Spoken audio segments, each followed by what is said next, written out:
Kanya-kanyang pagtanggi ang 4 sa 5 dati at kasalukuyang police generals na ayon kay Presidente Duterte sangkot umano sa iligal na droga. Handa na daw silang humarap kay PNP Chief Bato de la Rosa gaya ng utos ng bagong Pangulo. Saksi si Joseph Moro. Ang pagpapasiklab ng Philippine Air Force ay ka-69 na anibersaryo ng PAF wala sa pasabog ng panahuming pandangal na si Pangulong Rodrigo Duterte. 5 dati at kasalukuyang police general ang pinangalanan niyang sangkot sa droga. I'd like to name publicly General Marcelo Garbo. He was a protector of the drug syndicates in this country. General Vicente Luot, who is now the mayor of Cebu in one of the municipalities of Cebu. General Diaz, the former regional director. General Pagdilao, former regional director in CRDO. General Tino, former QCPD director. Hindi nabanggit ang first name ni Diaz pero ayon sa mapapagkatiwalaang source ng GMA sa PNP, tanging si Chief Superintendent Bernardo Diaz lamang ang may ganyang ranggo at apelyido. Naka-floating status siya, gayon din sina Director Joel Pagdilao at Superintendent Edgardo Tino. I order them relieved from their assignments and report to the Director General. I would like to talk to them, but certainly I would expect the Police Commission to do their thing. Imbestigahan ninyo ito. Nanginginig yung laman ko eh.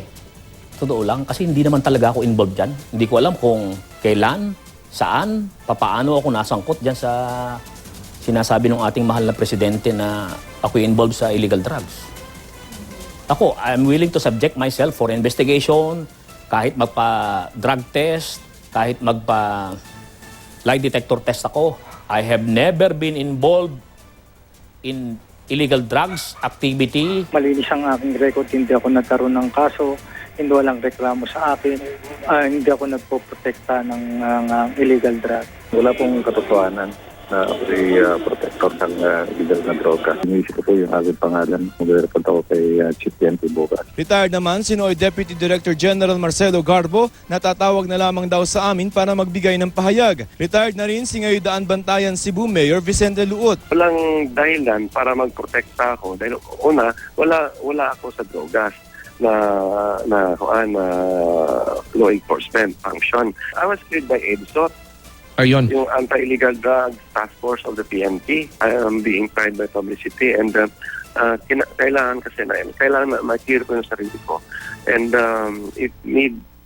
there's a need for me to see the President or Bato de la Rosa. I'm willing to face the investigation kahit saan. Kahit si PNP Chief Ronald Bato de la Rosa na nasa pagdiriwang din ng anibersaryo ng Philippine Air Force kasama si Pangulong Duterte, nagulat sa ginawang anunsyo ng Pangulo. So I hope that they will heed to that call of the President. Then I will talk to them and I will listen to their explanation. 35 tauhan naman ng Quezon City Police ang sinibak na de la Rosa pero hindi pa matiyak kung may kinalaman dyan. Tuloy rin ang pagsailalim sa sorpresang drug testing ng ilang pulis. Sumunod na rin ang ilang lokal na pamahalaan kabilang sa Zamboanga City kung saan 6 na taga City Hall ang nagpositibo sa shabu. Kabi-kabila pa rin ang pagsuko ng mga sangkot sa droga. Patuloy rin nadaragdagan ang mga patay sa mga police operation. Gayon din ang mga naaresto. Kabilang ang 2 Taiwanese na naaresto sa isang shabu laboratory sa Las Piñas. Ako si Joseph Morong, ang inyong saksi.